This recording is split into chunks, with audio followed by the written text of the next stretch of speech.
weekend. But you know, from my point of view, I'm not sure which camp I'll be supporting, because obviously I had great times at both clubs and several good years and successful years at both clubs. So I'll have to sit on the fence and just say hopefully it'll be an entertaining game of football. Second against fourth. Are you surprised at the way both clubs have gone this season? No, not at all. Obviously, you know, obviously now living in Norwich and seeing what Lambert's doing at Norwich, I'm not surprised with the squad and the players that he's brought in, that they are where they are.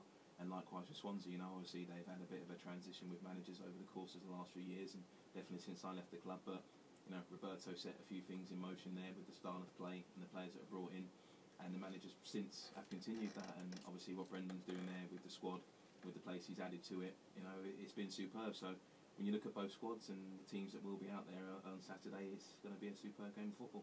And what about Norwich? What's been the key for them this season, do you think? I think, you know, for whatever reason, the managers came in, brought certain players in that have gelled well with the previous players.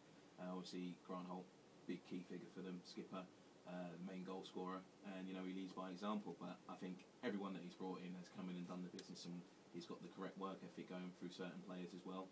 And you know, they've also got those players that can turn in that little bit of magic, as have Swansea as well, with the likes of, you know, Alan Tate, who is solid at the back, Mr. Dependable week in, week out, and then got a certain winger that's coming from Chelsea that's scoring goal after goal after goal, past beating 4 or 5 players in order to do so. So both teams have been similar in the way they set their stall out, and I think the success has come from that.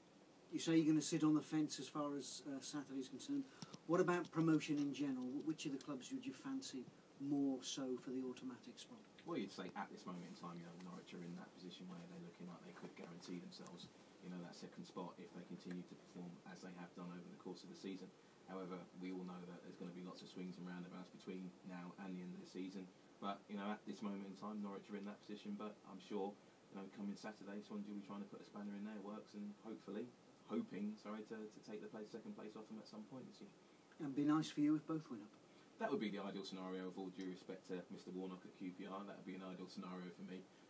Norwich first, Swansea second, Swansea first, Norwich second. I'd be happy with either. You know, the worst thing I'm looking for is a playoff final.